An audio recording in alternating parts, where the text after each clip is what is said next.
He's an actor of the word of God. The word of God for him becomes an adventure. The things God says, they may not make sense, but he will step on the water. Like Peter.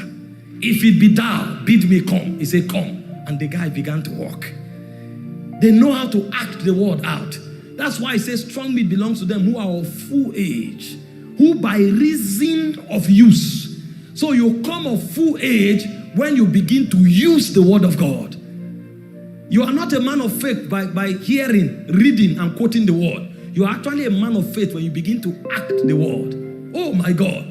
I wish I had time to tell you stories of actors. Do you not know why it's called the Acts of the Apostles? They were actors of the word. There were many times they were kept behind prisons. But why they were there, he said, when it was midnight. Oh my God. I heard that prayer has powers. I want to act it.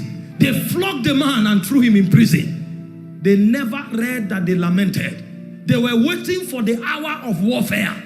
Because they know in the spirit, there's a time where princes fight. Did you not read what Jesus said? He said, I was with you in the temple. You never arrested me. He said, but this is your hour. And so when they locked them up, they knew something about prayer. But for them, prayer is not a doctrine. He said, when it was midnight, he said, Paul and Silas, they prayed. They sang. They sang.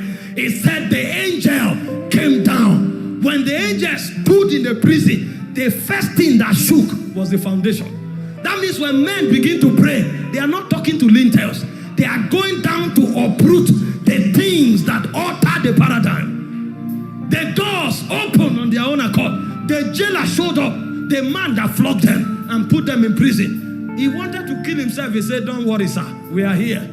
You were not the one that imprisoned us. We came into the prison because this will be an immortal testimony. Generations to come, they will read it that once upon a time, Paul and Barnabas hazarded their lives for the gospel. We want to write a testimony for generations to come. Who told you you could imprison us? I don't just want to be an apostle. See, I want to be an elder. Peter was writing, and he said concerning him, he said, me also, I'm an elder. That means I have handled the word of God. That's what John was talking about. That which was from the beginning, which we have heard, which we have looked upon, and our hands have handled of the word of life. We have handled the word. You will know what this man knew, that a king will give a decree that let no man pray to another God. And Daniel will say, no, I'm not here to please you. My allegiance is to another flag. My allegiance is to another nation. My allegiance is to another king. And he didn't hide to pray. The Bible said he opened his window and he knelt down and prayed 3 times in a day. When they arrested him, there was no record that he begged. Because when you find men that walk by faith, everything becomes a platform for manifestation. When they cast him to the lion's den, he didn't say anything. He allowed them to come after the whole night. And the king showed up and said, oh, Daniel. He said, did your God deliver you from the den of the lion? And Daniel, oh my God, these men became like immortals. He said, oh king, live forever. The God that I serve, he has not allowed the lions to devour me. He shut their mouths. When they held Shadrach, Meshach, and Abednego, he said, cause the fire to be intensified 7 times. They never begged.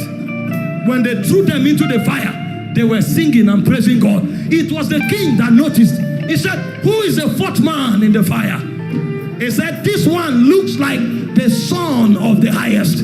When you walk by faith, you become a memorial.